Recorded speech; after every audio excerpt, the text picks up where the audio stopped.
Adam Hardberg, an American police officer, found a newborn in a garbage can and saved his life.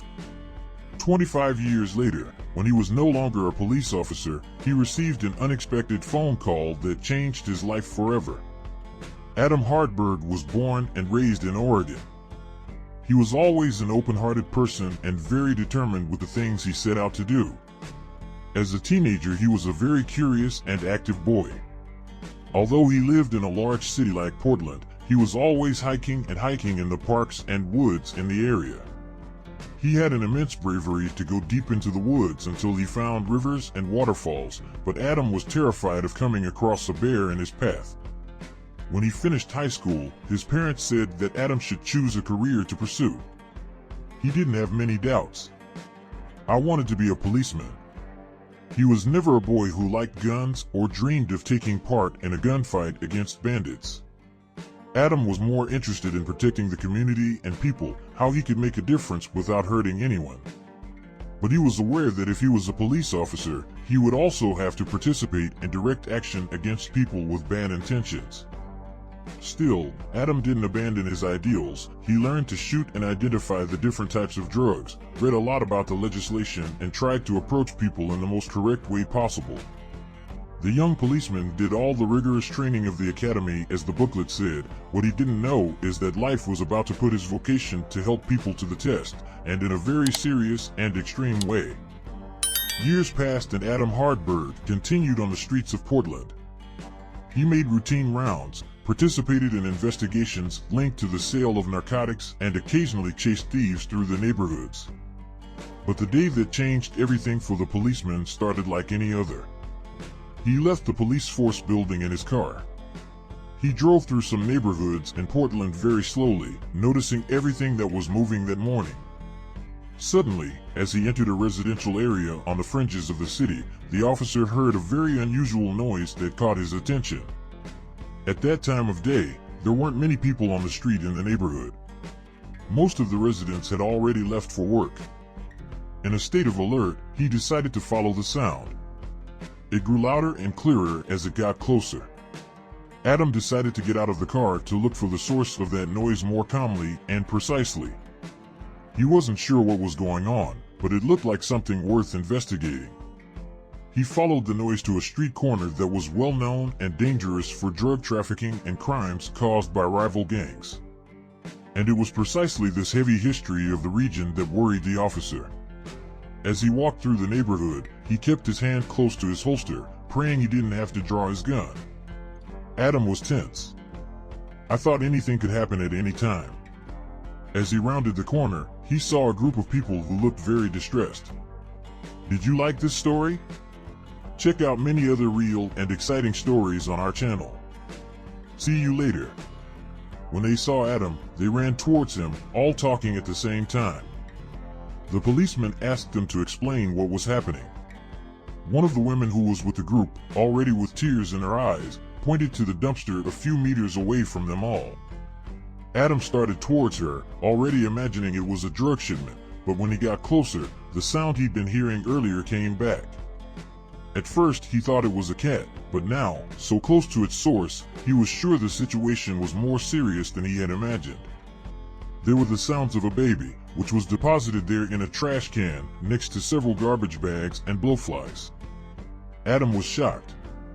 It was the first time he had come across a child in that state, and he began to wonder why those people hadn't taken the baby away. The child was extremely weak, but he still had the strength to cry, which was a very important sign. Adam still had a chance to save the boy. The policeman couldn't believe what he saw and could only think of how cruel someone had been to abandon a little creature like that in such a degrading situation. Throughout his career, Adam had already dealt with real stories of people leaving babies at fire stations, giving them up for adoption, and even to orphanages, but in dumpsters it was the first time. Then the policeman took a deep breath, organized his thoughts, and began to act. As the boy cried, the policeman removed the garbage that was on top of his little body and, very carefully, pulled the baby out of the trash, putting the child in his arms. Despite still showing clear vital signs, Adam sensed that something was off, as the boy seemed to be breathing slower than usual. He thought it might be normal in that scenario, after all the little boy had been for who knows how long partially suffocated under the garbage. With no time to waste, he called 911 and didn't let go of the baby for a minute, keeping him warm and tight in his arms. Within minutes the ambulance arrived, and even though there were nurses and paramedics on the rescue team, Adam didn't think he could leave the helpless child alone again. He looked at the boy in his arms, who seemed calmer now. So he did what his heart told him. He climbed into the ambulance with the rescue team and went with them to the hospital, without taking his attention off the child at any time. On the way, Adam realized that he could no longer handle the baby without giving him a name.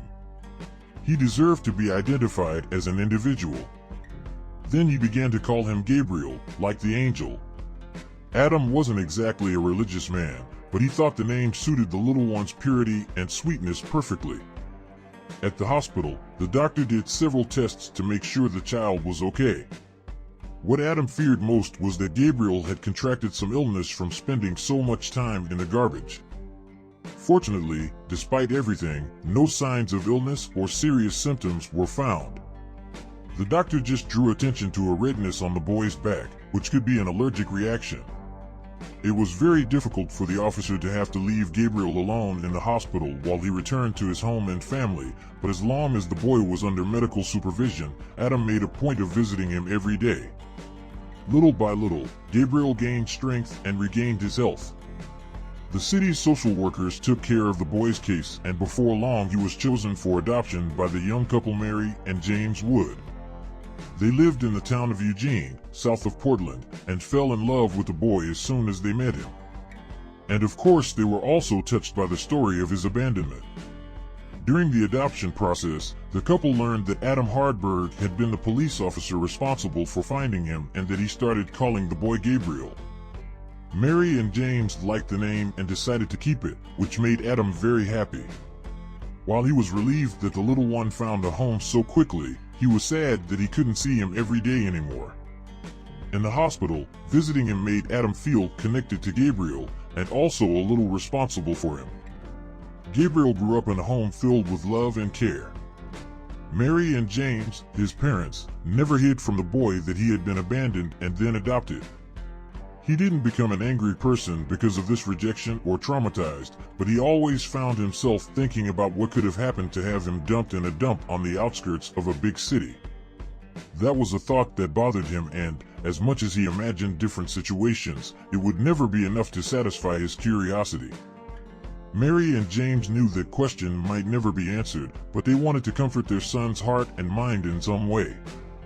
For this, one day they contacted the Portland police and asked for Adam.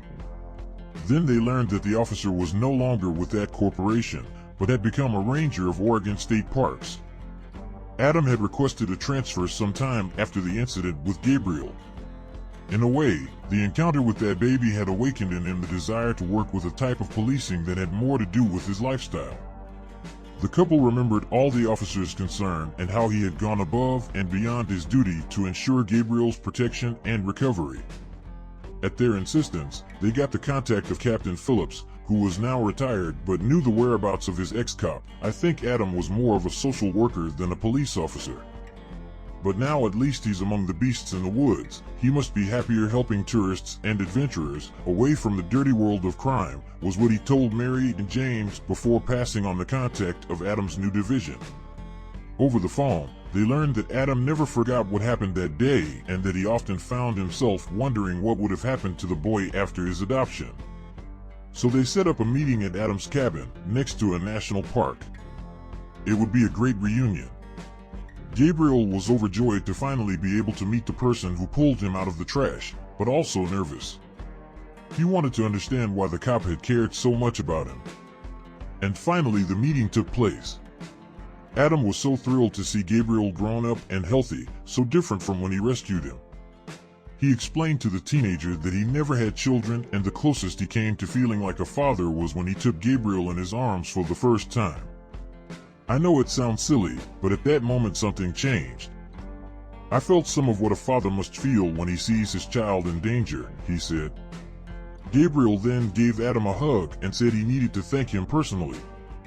The boy took advantage of the moment and said he wanted to meet his biological mother so he could personally forgive her as well, and wanted to know if Adam Hardberg knew anything about his past that would help him locate the woman. At that moment, Adam's smile disappeared. Anyway, he said he had tried to investigate who his mother might be. She wanted to search the Portland maternity wards for the names of all the women who had given birth in the 2 or 3 months before Gabriel's abandonment, but who had been barred from her efforts by Captain Phillips. The captain said if I wanted to fix the world, I should go after real bad guys. Because of sarcasm of this kind, I left the corporation. It's been so long now that I don't even know if it's possible to trace it, added Adam. The boy felt sorry for that information. So he wouldn't be able to find his mother and understand what had happened 16 years ago. At the end of the meeting, before the boy and his parents left, the young man and the ex-cop exchanged contacts and decided to meet whenever possible. Gabriel just didn't expect the unbelievable news he would receive from Adam a short time later. It turns out that Adam realized how important it was for Gabriel to meet his mother and took a week's leave of absence from his role to pick up where he left off 16 years ago. He knew it would be difficult, but he wouldn't start from scratch, as a lot of information he had stored in an old file. Adam began by calling every maternity hospital in Portland and asking for birth files from that era. Not all hospitals had properly organized files at that time, so he would have to make do with what they sent him, in addition to having to rely on luck. Fortunately, the files they sent had quite complete information on each patient, and he was able to discard the files of women who gave birth accompanied by their husbands and partners. Adam spent 2 full days sorting chips and another day making phone calls. It was already 9 o'clock on a Thursday night when he learned of a woman named Lillian Heatfield, who had given birth nearly 2 months before Adam found the baby in the dumpster. Of all the chips that have stood the test of time, this one seemed like the best bet. That same night he called Mary and James Wood. He said the woman lived somewhere on the outskirts of Cottage Grove, maybe in the middle of some woods, and they would have to go there to talk to her, as there was no phone record in her name. Mary and James were amazed at the information, as Cottage Grove was just a few miles from where they lived. If true, it was possible that Gabriel had practically grown up next to his birth mother, without knowing her and having no idea that she was closer than he could have imagined. The next day, Adam drove up to Eugene in his truck and picked up young Gabriel. From there, they drove along dirt roads and crossed streams until they found a small village of huts occupied by workers in the region's lumber industry. With a few questions for the people who lived there, they identified Lillian Heatfield's house. When they knocked on the door, a woman under 40 years old answered them, with a cigarette in her hand. She looked suspicious and got a good look at Gabriel. Adam Hardberg introduced himself as a park ranger and former Portland police officer, and wanted to know if the woman had lived in the city about 16 years ago.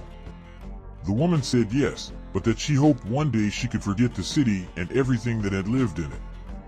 Adam asked if she could tell him what had happened, and the woman confessed that she had been a horrible person and that if today she was nothing more than a poor widow, it was because she had deserved that fate. I cursed myself, sir. I'm sure of it. God didn't wait for me to die to punish me. I married a bad man, did bad things, and now I live in this end of the world alone with my guilt, Lillian said. Did one of those things you've done in the past involve a baby? Adam asked, trying to sound as friendly as possible. Lillian's eyes filled with tears widened and she knelt down. She began to cry and say that her time had finally come. You came to arrest me, cop? I told him that we were going to pay for what he did, I told him, Lillian said, in an increasingly anguished tone. Adam told her she needed to calm down and asked what the we pay story was. Who was us, anyway? Lillian explained that she had married at age 18 to Jeremy Heatfield, a boy who had become a totally different person since he started working cutting wood in the forests for the industry. When Jeremy discovered that Lillian was pregnant, he not only expressed unhappiness, he had suspected that the child was not his. The entire gestation period had been a real hell and Lillian suffered several threats daily. Jeremy said he would either leave or he wouldn't let her out of the house. He insistently asked her to have an abortion, as he would not risk raising another man's child. Lillian was afraid of threats, but she thought that when the child was born, Jeremy would see how the boy would look like him, and then his attitudes would change. Maybe they would even go back to being a couple in love like before their wedding. But that's not what happened. The boy was born, and Jeremy even forbade her to register the boy with his last name. Lillian said the man became totally paranoid and decided to steal from him one night while she and the baby were sleeping. When the man returned home without the child, Lillian became desperate and ran to call the police, but the man threatened her with a knife and said that it was too late for her to worry about that baby, and that he had done what he wanted.